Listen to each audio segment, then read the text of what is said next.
Buenas noches, estamos nuevamente en el segmento cultural de STV Noticias, en esta ocasión para recibir a una gran escritora argentina. Ella es polifacética, por supuesto es escritora, investigadora, una reconocida escritora argentina aquí y en el exterior. Ha recibido numerosos premios y distinciones. Nada más voy a mencionar a dos, como el Gran Premio de Honor de la Fundación Argentina para la Poesía del 2020. Obtuvo también la Medalla Europea de Poesía y Arte Homero y también el Gran Premio de Honor de la SADE, además del Premio del Fondo Nacional de las Artes, los Premios Municipales de Literatura de la Ciudad de Buenos Aires.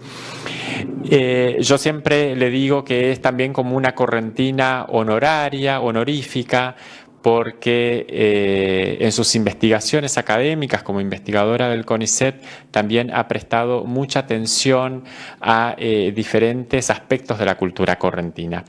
Para nosotros es un gusto, es una alegría estar charlando con la doctora María Rosa Lojo a propósito de su nuevo libro, que hace muy pocos días salió por la editorial Alfaguara, Así los trata la muerte, Voces desde el cementerio de la Recoleta, un libro donde María Rosa publica 9 relatos que impactan, que interesan y que nos generan debates como la gran mayoría de sus libros. Muy buenas noches, María Rosa, bienvenida a STV Noticias y de alguna manera, bueno, bienvenida nuevamente a Paso de los Libres. Buenas noches, Ramón. Un gusto pensar que me están escuchando en Paso de los Libres, donde he estado hace bastantes años, con vos precisamente, y bueno, he estado en Corrientes más de una vez. He estado en Mercedes, por supuesto, la tierra del Gauchito Gil, en la universidad, y sí, lo que me une especialmente a Corrientes es mi interés por la devoción popular, de la cual el Gauchito Gil es un exponente fundamental, yo creo que es el más famoso de la Argentina en este momento. Así que he ido al santuario a dejarle mis libros. Cada vez que paso por Corrientes voy a dejarle un libro nuevo al Gauchito. Y he estudiado sobre el fenómeno de la santidad, de la devoción popular, pero también, como todo lo que hago, que tiene vasos comunicantes, el Gauchito Gil se transformó en un personaje literario para mí y es protagonista en el libro Cuerpos Resplandecientes, que es un libro de ficciones basadas en las vidas de los santos populares. Sí, bueno, justamente ese fue el libro que te trajo a Paso de los Libres, ¿no? Un maravilloso Exacto. libro, Cuerpos Resplandecientes. Y ahora, a propósito de que te escuchaba, pienso, ¿no? Bueno, ahí en ese cuento de alguna manera también ligás a Francisco Madariaga, el gran poeta correntino, Sí, para nosotros, no, y al Gauchito Gil. Y de alguna manera, bueno, esto me hace llegar hasta tu más reciente libro, que seguramente también lo va a recibir el Gauchito en Mercedes, Así los trata la muerte. Contanos este nuevo libro que está causando ya mucha aceptación entre el público y mucho interés, donde nuevamente volvés a tocar algunos muertos ilustres o desconocidos del cementerio de la Recoleta, lugar al que vos también ya habías utilizado en otro libro de cuentos, ¿no? Historias ocultas de la Recoleta, pero bueno, aquí volvés y ponés como en conjunción dos personajes quizás disímiles o antagónicos, quizás no tan amenos por ahí como la poesía de Madariaga y el Gauchito Gil, digo, ¿no? Para hacer como una ejemplificación, si se quiere. Bueno, vuelvo porque el cementerio de la Recoleta es un tesoro inagotable de patrimonio narrativo. Estamos acostumbrados a pensar en el cementerio como una necrópolis desde el punto de vista arquitectónico, material, los tesoros que contiene en cuanto a estatuas, a obras de arte, pero no menos importante es el patrimonio que esconde cada una de las tumbas en cuanto a vidas humanas. Sarmiento lo vio con su genialidad habitual, justamente en una meditación que escribió pensando en su propio hijo, en Dominguito, que es uno de los personajes de este libro, y bueno, que estaba allí En su homenaje, Sarmiento erigió una columna trunca, simbolizando la vida trunca de Dominguito, que murió tan joven en la guerra de la Triple Alianza, tan trágica para dos pueblos hermanos como lo eran Argentina y Paraguay, ¿no? Y hermanados por una lengua, el guaraní. Exacto. Así que ustedes lo saben mejor que nadie. Bueno, sí, fue sí. un episodio muy, muy duro de nuestra historia. Bueno, y Sarmiento habla justamente de las novelas tiernas y las tragedias pavorosas que se ocultan debajo de cada lápida. Y habla también, y ese epígrafe lo tomé en este libro, del cementerio como la patria del mañana. Allí volveremos a estar todos juntos. Allí es el Valle de Josafat, donde cabremos más tarde, reunidos para ser juzgados por la historia. Son palabras, bueno, estremecedoras, que nos hacen pensar en todos los que vivieron y ahora reposan allí, que fueron amigos y enemigos, que pertenecen a diferentes épocas, que representan a la Argentina, no solamente los más conocidos, los que tienen una proyección de próceres, sino las figuras quizá menos habituales para los que ahora estamos vivos, las menos nombradas, pero que todas merecen un lugar en nuestro imaginario, y que el cementerio permite ver en visión panorámica, a la vez abierta en el espacio y profunda en el tiempo. Eso es lo que yo siento y lo que he sentido cada vez que he entrado en el cementerio de la Recoleta. Ahora, hay una diferencia entre los dos libros, además de que la primera vez el libro tuvo un coautor de investigación histórica, el académico Roberto Elizalde. Se limitaba en esa primera incursión, yo tomaba las vidas, salvo un caso que es el caso de Rosas, que también es un fantasma en el primer libro, pero salvo un caso, en general tomaba lo que los personajes habían hecho en sus vidas terrenas y la forma en que habían muerto, por supuesto. Tomaba fundamentalmente eso. En esta nueva versión, con otros personajes que no habían estado en el libro anterior, se me ocurrió pensar qué pasaría si pudiéramos saber qué les ocurrió a estos personajes, a estos habitantes del cementerio, en el lugar al que pudieron haber ido después de morir. Bueno, eso es una conjetura que cala muy profundo, creo que en todas las visiones culturales, la idea de que existe un más allá. Obviamente la muerte sigue siendo un inmenso, la muerte y la vida siguen siendo misterios.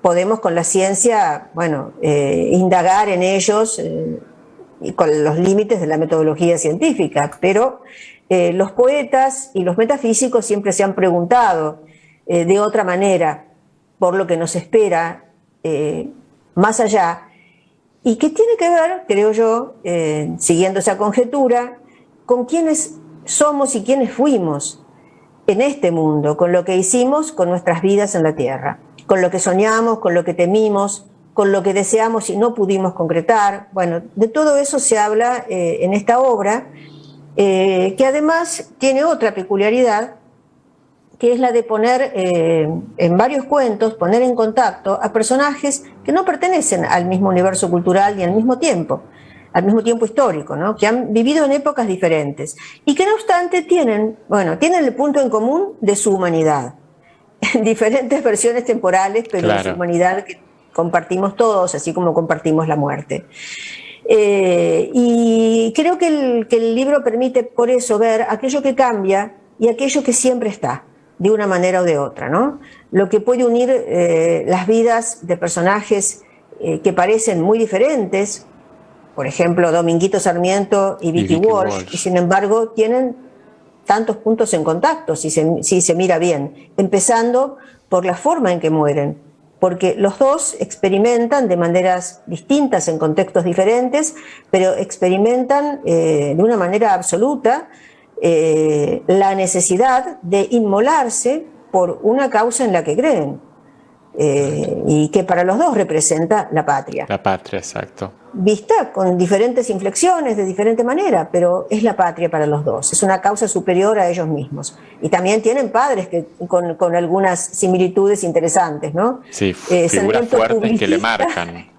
Padres muy fuertes, padres con los que, a los que aman y que los aman profundamente a ellos, pero que, con los cuales están midiendo también, están de alguna forma, se sienten en situación de demostrarles que ellos pueden por sí mismos, que ellos son, que se van a forjar su propio destino. Eso creo que está en los dos, esa experiencia, al menos yo la interpreto así como escritora, y después hay otras similitudes biográficas que todo el mundo las conoce, ¿no? Sarmiento y Walsh fueron, bueno, notabilísimos escritores, periodistas igualmente eminentes, por supuesto actuaron en política, se comprometieron profundamente con la política, fueron mujeriegos, otro aspecto de su vida personal que también, también impactó en las vidas de sus hijos. Claro. Así que eso es lo que en definitiva termina vinculando a Dominguito y a Vicky en un camino que es de autorreconocimiento, es de autorrevelación, y que creo que comparten todos los personajes. A todos la muerte los trata así. Los obliga a enfrentarse con quienes fueron, con lo que quisieron ser, con lo que no lograron, y bueno, de acuerdo con lo que hicieron en la vida de este lado, la vida en la que todavía existe el tiempo, la vida en la que estamos ahora. En el mundo a donde van, bueno, no hay tiempo, y a ver, es un mundo muy irregular en el sentido de que ellos pueden entrar y salir de él. Por ejemplo, bueno, los hermanos Mansilla, que vuelven de manera fantasmal, en el caso de Lucio, al mundo de fines del siglo XX, y en el caso de Eduarda, en el mundo contemporáneo, en el 2018, vuelve a Estados Unidos, donde ella estuvo, residió, donde conoció a Abraham Lincoln, y se encuentra con que en el Estados Unidos, a donde ella vuelve, en busca de un baúl donde estaban muchos escritos inéditos, pues se encuentra con un Estados Unidos cuyo presidente es Donald Trump. Que no le parece tan admirable como Lincoln, claro, a decir verdad, ¿no? Y bueno, y Camila O'Gorman puede escribirle cartas a Eloísa, una mujer que también como ella vivió un amor prohibido. Quiso ser, sí, las dos enfrentaron todos los problemas que surgen de un amor que no está bien visto por la sociedad, y las dos se jugaron por la libertad, por la libertad plena. No quisieron ser bueno, Camila nunca quiso ser amante clandestina, ella prefirió la huida y, bueno, prefirió jugársela toda por una vida junto a Vladislao. Y en el caso de Eloísa, que vivió en el siglo XII y fue una mujer erudita, de las más destacadas de su tiempo, una mujer anómala para el mundo de la época, totalmente una rara avis, bueno, quería preservar su libertad y la de Abelardo, y sin embargo, al revés, a ellos los obligan a casarse, aunque en realidad no quieren, porque son seres que prefieren dedicarse al estudio y ser libres en su amor, sin estar sujetos a la vida convencional que el tío de Eloísa quería para ella. Bueno, todas las historias, la verdad es que no terminaría nunca de hablar porque todas tienen para mí un interés particular, por eso elegí los personajes. También, bueno, como habrás visto, vuelven en estos cuentos personajes que fueron protagonistas de mis novelas. Ya nombré a Lucio y a Eduarda Mansilla, agrego a Victoria Ocampo, personaje de Libres del Sur. Claro. Y bueno, se agregan otros. Bueno, Camila estaba en La Princesa Federal, pero Mariquita Sánchez de Thompson no me había ocupado de ella como personaje literario y está aquí. Bien. Bueno, dentro de este libro hay personajes que el lector que me ha seguido conoce ya a través de novelas. Por ejemplo, Lucio B. Mansilla, que estaba en La Pasión de los Nómades. Y en realidad este cuento continúa todo lo que le pasa, lo que le ocurre en La Pasión de los Nómades, y de alguna manera lo explica, pero a través de los ojos de su valet y mayordomo, de Manuel Peña, una de las personas que más cerca estuvieron de Mansilla. Y algo similar sucede con la perspectiva desde la cual se ve la realidad, la otra realidad, en Victoria en la ínsula de Fani, que es un cuento sobre cómo Victoria Ocampo pasa a un trasmundo que es la ínsula de la cual ella le había hablado siempre a Fanny, la ínsula que Fanny merecería gobernar. Fanny había sido su ama de llaves y era una presencia familiar en la vida de Victoria desde su niñez, porque trabajaba para una de sus tías. Después pasó a vivir con Victoria y estuvo junto a ella 40 años. 40 años de intensidad, porque las dos tenían carácter muy fuerte, se peleaban. Victoria narra que bueno, siempre una de las dos terminaba dando un portazo y a veces era Fanny, a veces era ella, pero siempre volvían a estar juntas. Y bueno, Fanny era una persona que representaba para ella, para Victoria, la estabilidad en el mundo, las raíces, la infancia, la memoria, la lealtad absoluta. En gran parte era eso, y era una persona sabia también, una persona que no había recibido instrucción, pero que tenía una gran sabiduría humana personal. Eso es lo que se ve justamente en Victoria, en la ínsula de Fanny, como la antigua ama de llaves administra con mucho juicio y mucha lucidez esta ínsula, entre comillas, que en realidad es un palacio de indianos, en la aldea de Carrea, de Asturias, de donde Fanny era originaria. Y bueno, y le abre las puertas a Victoria como invitada, las puertas de ese mundo, en el que Victoria, a quien ella sigue llamando niña como si no hubiera crecido, tiene que aprender algunas cosas, y muchos vienen ahí, dice Fanny, a completar su educación. No digo más para no arruinar la intriga del cuento. Sumamente después, interesante. Bueno, creo que la forma en la que están planteados no es común, realmente es una forma distinta y los lectores se van a sorprender. Y bueno, todo eso viene de mi largo ejercicio también, no solamente como lectora y como crítica literaria y estudiosa, pero viene sobre todo de los cruces de la poesía. De algo que está muy profundamente arraigado en mí, una mirada del mundo que para mí está en el motor y la médula de todo lo que me impulsa a escribir, que es esa vinculación que la poesía logra establecer de manera sorprendente entre los seres y las cosas que parecen más alejados, que no relacionaríamos en la mirada habitual y que vemos desde esa conexión fulgurante que establece lo poético de diferente manera.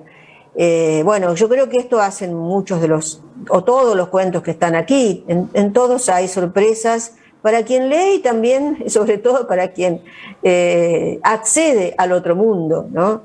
A veces son cuentos más satíricos o muy satíricos, como Tu triunfo de ayer, que es sobre Makoko Álzaga Unzué, un personaje del que tampoco me ocupé nunca, pero que es muy emblemático. Digamos, ¿no? ¿Cómo? Un gran dandy de la sociedad porteña, ¿no? No, dandy era Mansilla. Me parece que Makoko no era tan fino como Mansilla. Para ser dandy hace falta un refinamiento que creo que Makoko no tenía demasiado, ¿no? Yo creo que había en él el germen de un gran deportista, eso sí, alguien que Makoko pudo haber sido, fue uno de los primeros que corrieron carreras de automóviles con mucha audacia en Europa, pero que no desarrolló, llevado por el hedonismo, la buena vida, el despilfarro, bueno, todos los defectos, si se quiere, que hicieron de parte de los jóvenes de la clase alta argentina un mal ejemplo a seguir, realmente, ¿no? Y bueno, así trascendió en la literatura, lo que hacía esa clase social en el extranjero, cómo malgastaba el dinero, cómo abusaba del poder que tenía también.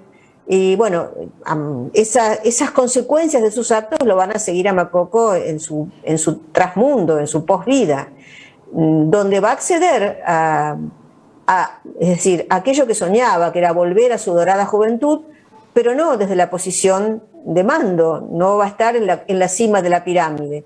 Bueno, tampoco digo más porque la gracia es que el lector descubra todo lo que le pasa y cómo finalmente de alguna manera se redime. De ahí de Makoko viene la expresión tirando manteca al techo, porque era una especie de apuesta que hacía Makoko en el Cabaret Maxims de París con sus compañeros de diversión, quien embocaba rulos de manteca entre los pechos de unas valquirias que había pintadas en el techo del Maxim. Así que por eso se lo asocia a Macoco con el playboy de historieta, la historieta de Patoruzú, Isidorito Cañones. Es una de las figuras con las que se lo ha asociado y por supuesto está muy vinculado con el mundo del tango. Se han escrito tangos inspirados en Macoco, como los que yo menciono acá en el cuento. Y bueno, cada historia tiene un registro particular, lingüístico y cultural, que responde a los personajes involucrados en ella, que hablan de manera muy distinta entre sí. Son cuentos todos muy teatrales, hay mucha conversación y hay mucho debate, mucha polémica. El otro mundo no es pacífico, no es un lugar donde nos sentamos a ver los angelitos, no. Nos sentamos a discutir, nos sentamos a debatir, a averiguar todavía quiénes somos y qué podemos hacer con eso que queda de nosotros, que quizás es nuestra esencia, a la que no vimos, no supimos ver cuando vivíamos, ¿no? Y de hecho, María Rosa... ¿Sí? Perdón, no, y de hecho...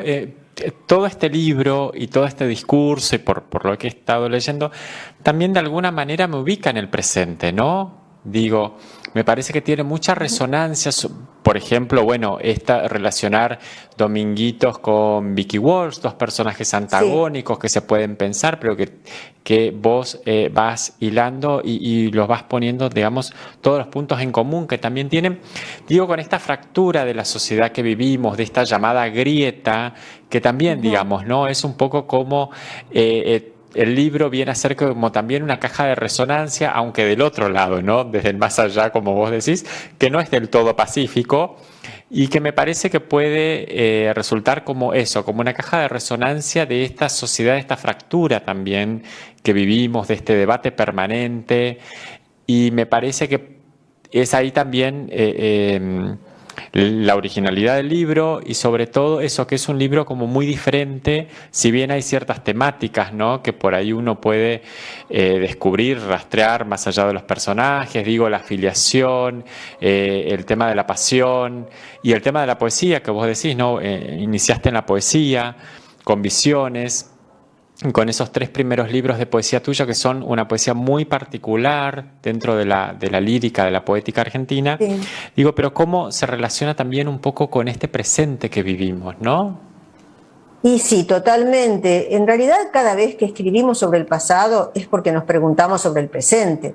Si no, el pasado no tendría interés. Y cada vez que un escritor, una escritora toman una época anterior, lo hacen impulsados por los problemas y por los nudos de conflicto que están en el presente. Es lo que nos llama la atención, lo que nos mueve a reflexionar. Bueno, así como en este libro hay discusiones políticas y hay luchas que tienen que ver, bueno, por ejemplo, con la condición de las mujeres. Hay muchos personajes importantes femeninos que buscan su espacio de autonomía y su espacio de definición y de transformación, ¿no? Y hay, bueno, por ejemplo, otros debates de todo tipo, por ejemplo, uno que también nuestra época se ha planteado, y sobre todo en los últimos tiempos, a mí me interesa desde hace mucho, que es la cuestión de los pueblos originarios, sí. No solo a través de la conquista, que es algo que pasó realmente hace muchos siglos, sino de algo mucho más cercano.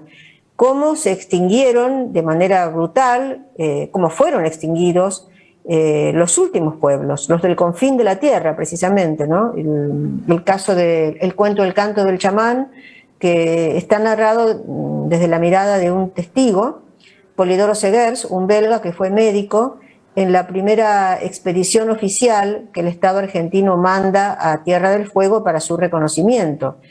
Y que, bueno, ya en ese momento suceden hechos trágicos que no se justifican de ninguna manera, porque en realidad no los enfrentan indígenas agresivos, sino grupos de personas que están pacíficamente pescando, ocupándose de su vida cotidiana, y sin embargo son agredidos. Y eso ocurre más de una vez, y hace eso, Polidoro Segers lo apunta en su diario, él va con un misionero que después se haría famoso, bueno, ya era en realidad famoso en aquel momento, pero lo sería mucho más, José Fagnano, el misionero salesiano que fue prefecto de misiones, y aquí está reemplazado en el cuento por un misionero ficticio que se llama Giuseppe también, pero que es un hombre del común. A mí no me interesaba que Fagnano estuviera, preferí más bien, así como elegí personajes que no eran prominentes, los personajes que están al lado, como Manuel Peña o Fanny, que son personajes históricos que estuvieron al lado de los otros. En este caso hay un personaje ficticio, pero que puede representar a tantos misioneros que partieron, estudiaron muy jóvenes, quizá de adolescentes, entraron al seminario, después se ordenaron, después emprendieron la aventura de ir a países de los cuales no tenían ni noción, y a salvar a los indígenas para la fe de Cristo. Y bueno, todo salió al revés de como habían pensado, porque mientras que había en efecto contingentes de invasores que estaban muy decididos a exterminar físicamente a los indígenas, como el caso de los cazadores, de los buscadores de oro, de los cazadores de lobos marinos, los criadores de ovejas, a quienes los nativos, los zonas o Selknam les estorbaban directamente, querían sacárselos de en medio. No era esa la idea de los misioneros. Los misioneros, por el contrario, buscaban convertirlos en cristianos, pero no tomaron en cuenta algo que sí hoy nos salta a la vista muy claramente, y que es el derecho a la diversidad cultural. En aquellos tiempos, fines del siglo XIX, realmente esa idea era minoritaria. Algunas personas ven esa diferencia y la pueden valorar o por lo menos respetar, pero casi nadie piensa que esa diferencia valía la pena de ser preservada, respetada o cuidada. Claro. Más bien la brecha estaba entre quienes directamente iban a la cuestión ya del exterminio físico, de borrar a estos pueblos atrasados, entre comillas, del mapa, y quienes pensaban que eran personas humanas con derechos y que podían integrarse a la civilización. Pero lo que menos se pensaba era en rescatar, valorar, apreciar los elementos de esa cultura. La verdad es que Darwin tuvo mucho que ver en la mala prensa de los pueblos del fin del mundo, precisamente porque no los entendió. Cuando los oye hablar, a los Yámanas sobre todo, no entiende nada, cree que son seres absolutamente primitivos. En efecto, vivían en una forma tecnológicamente primitiva, pero no eran seres interiormente primitivos en el sentido de que no fueran plenamente humanos, que eso se entendía muchas veces por lo primitivo, por aquello que no había llegado a desarrollar un estado pleno de humanidad. Y ahí es cuando intervienen luego antropólogos, más tarde, como el padre Martin Gusinde, que era sacerdote también, y un gran antropólogo alemán, que deja libros de cabecera, libros básicos sobre la cosmovisión espiritual de estos pueblos indígenas, los pueblos de la Tierra del Fuego. Es uno de los cuentos que más me gustan a mí del libro, y que escribí más conmovida y más sorprendida también, porque todo este plan yo lo tenía trazado y el libro estaba casi terminado cuando llegó la pandemia. Y el cuento del canto del chamán fue el último que escribí. Y ya estábamos en plena pandemia cuando lo hacía, y no dejaba de comparar todo el tiempo la situación de estos nativos, pueblos nativos que estaban prácticamente presos dentro de las misiones, no tratados mal o con violencia, pero presos, abrumados por una oleada de extranjeros que estaban empeñados en cambiar su modo de vida, cambiar su modo de pensamiento, su religión, sus costumbres, todo, ¿no? Y por otro lado estaban indefensos ante enfermedades que venían con esos extranjeros y contra las que no tenían defensa ninguna. Y ese fue uno de los grandes motivos también de la extinción de los indígenas que habían sido reducidos en las misiones. Su incapacidad de defenderse frente a las enfermedades exógenas que traían los europeos. o los criollos. Fue una verdadera tragedia en todos los sentidos, la extinción de estos pueblos como tales. Digo extinción porque, bueno, hoy día hay personas que desde ya se autorreconocen como descendientes, quizá no, y no tienen por qué ser descendientes puros, pero sí descendientes a través de un mestizaje que se dio finalmente, y bueno, no consideran que haya habido una extinción total, en un sentido de que hayan desaparecido de la faz de la tierra, pero sí lo que desapareció fue la posibilidad de vivir de manera autónoma, de autogobernarse o de autodecidir realmente qué querían para sus vidas.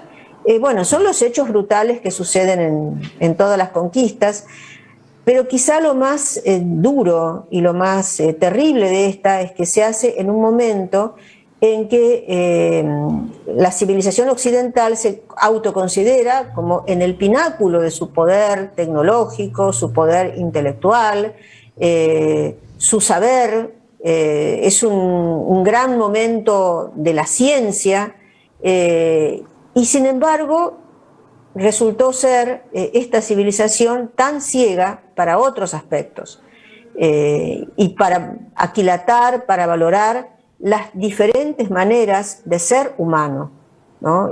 Bueno, esas cosas son las que cambian con la historia precisamente, esas formas de la sensibilidad, esas formas de comprensión del mundo y de valoración van cambiando. Por eso a mí como persona contemporánea, a vos, nos puede llamar la atención y nos mueve realmente a una reflexión muy dura, ¿no? ¿Qué es lo que se hizo con estas comunidades? Así como hoy valoramos, por ejemplo, algo que se consideraba como una música desmañada, populachera, es patrimonio de la humanidad, el chamamé. Exacto, estaba pensando en toda la cosmovisión guaraní también, ¿no? Que por bueno, supuesto, aquí está muy presente, pero que también con todo fue legítimo diezmado. orgullo, algo que se desdeñaba desde cierto pedestal de la alta cultura, hoy se revaloriza a nivel mundial. Y bueno, por eso todo este libro tiene que ver con los cambios de perspectiva, con los debates del presente, con los viajes que los personajes hacen desde ese pasado al presente y ven cómo las cosas han cambiado también, a veces para mal, a veces para bien, ¿no? Para mal, bueno, Eduarda se entera de algunas cosas que no le gustan de su propio país, de cómo ha ido su país, pero también ve un Estados Unidos en algunos aspectos decadente, ¿no? O con un presidente que le parece decadente a la cabeza. Bueno, es complejo. El transcurrir humano en el tiempo es muy complejo, tiene muchos altibajos, tiene corsi e ricorsi, vueltas y revueltas, como decía Vico, y bueno, este libro está situado a la vez en la historia y en la eternidad. Es una particularidad.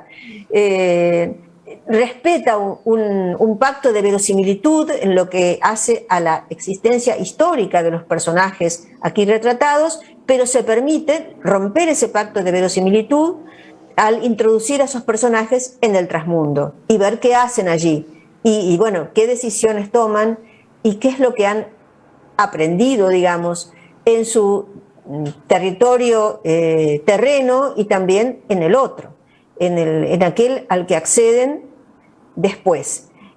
A todo esto no es nada ajena mi lectura muy asidua de los poetas visionarios, ¿no? A una Olga Orozco, que siempre estuvo buscando el otro lado. Desde luego hay cuentos que son más satíricos que líricos, pero esa pulsión de romper la percepción habitual, romper lo anquilosado, lo rutinario, desgarrar el velo y atisbar lo que está más allá y que nos cambia la perspectiva, eso lo tuve siempre en mí, ¿no? Sí. En la poesía y en la narrativa.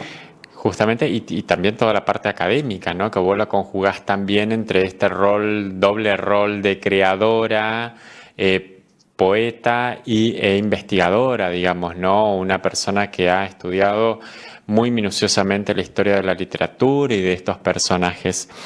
Eso permite una gran riqueza justamente, una gran complementariedad de miradas, una gran riqueza, porque no es antinómico, al contrario. hay En tu caso muy cooperación muy puntual, María importante. Rosa, que lo Claro. has hecho muy bien, digamos, ¿no? No sé si siempre se da con las características tuyas, no sé, Y pero ahí en tu se dio caso de forma puntual, natural. Se dio de forma natural. El que me lo preguntó muy bien justamente es Daniel Gijena en La Nación, que me hace la pregunta muy clarita. Y bueno, en lenguaje muy coloquial yo respondería, una pregunta así, ¿no? ¿Qué te consideras? Lo hace a propósito, él claro, justamente para que diga lo que él estoy es un gran diciendo. provocador. No, lo hace muy bien porque es para mostrar, yo sé cómo piensa Daniel Gijena, y indudablemente para mostrar cómo esto puede ser compatible y por qué es compatible, ¿no? Lo mismo que la ficción es compatible con el estudio de la historia. Lo que pasa es que no tienen contratos de lectura iguales. Los contratos de lectura son diferentes, pero para escribir ficción histórica hay que saber historia, no hay otra Claro, manera. Ahora, no alcanza con eso. Para escribir una ficción literaria que valga como tal, no alcanza con saber historia, eso indudablemente que no. sí. Hay que ser escritor también, escritor imaginativo. Así que, bueno, son cosas que se complementan y te decía que para mí preguntarme cómo me considero yo, si escritora o académica o poeta, es como decirme, ¿vos qué sos? ¿Petiza o de ojos verdes? Soy petiza y de ojos verdes, está en mi naturaleza, ambas cosas son Claro, inherentes a vos. estrictamente ciertas, no se pueden separar de mí. Y siempre fue de esa manera, es algo muy connatural. Sí, sí. Así que bueno, nosotros desde ya agradecerte muchísimo tu tiempo para compartir con nosotros este espacio. Ojalá que podamos tenerte muy pronto aquí por Corrientes. Y desde ya la invitación a todos los lectores, a toda la audiencia, a leer este nuevo libro de María Rosa Lojo, Así los trata la muerte, Voces del cementerio de la Recoleta, publicado por Alfaguara, y que, como bien estuvimos escuchando atentamente a María Rosa a lo largo de esta charla, vamos a encontrar seguramente pistas precisas de esas voces que van a resonar en este presente sin ninguna duda. Y bueno, brevemente, María Rosa, contanos cuáles son los próximos pasos, las próximas publicaciones. Sé que tenés un nuevo libro de poesía ya Sí. listo, que iniciaste en la literatura, en la poesía. Sí, Así que sí. bueno, es un reencuentro también con ese público que te espera específicamente en ese género. Sí, el próximo libro se llama Los brotes de esta tierra y lo va a publicar Ediciones en Danza. Y también de Javier Cofres, que es una editorial Sí. preciosa. Y también tengo un libro que ya está convenido su publicación con la editorial Corregidor, en esta colección nueva, muy bonita que tienen al sur del Río Grande, que acaba de publicar Silvia Hoppenheim Ah, una sí, obra. sí, sí, sí. Y bueno, el libro se llama Lo que hicieron ahí. No es exactamente histórico, pero bueno, tiene que ver un poco con, sí, la historia de la Argentina. Lo que pasa que empieza en un presente. Son cuentos encadenados que se pueden mirar como partes de una novela, todos, ¿no?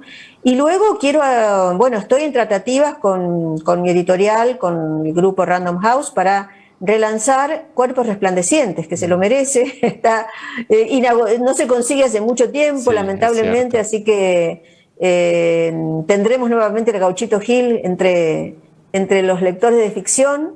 La idea es sacar una edición ampliada y bueno, con otra tapa. Hay mucha movida artística, además plástica, interesantísima sobre los santos populares y Es mucho sobre el cierto. Gauchito, mucho en particular.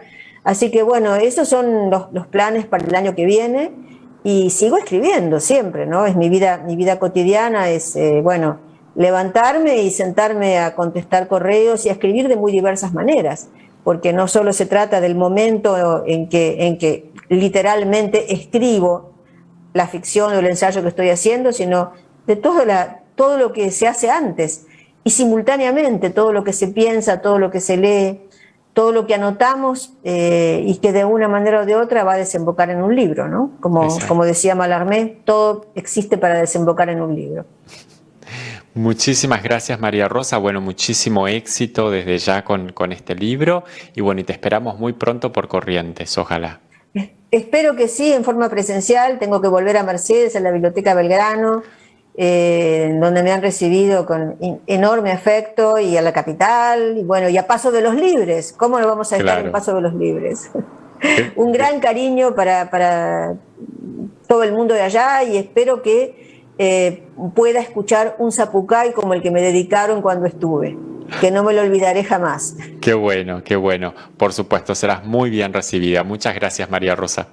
Gracias a vos, Ramón. Hasta prontito. Bien, ahora sí.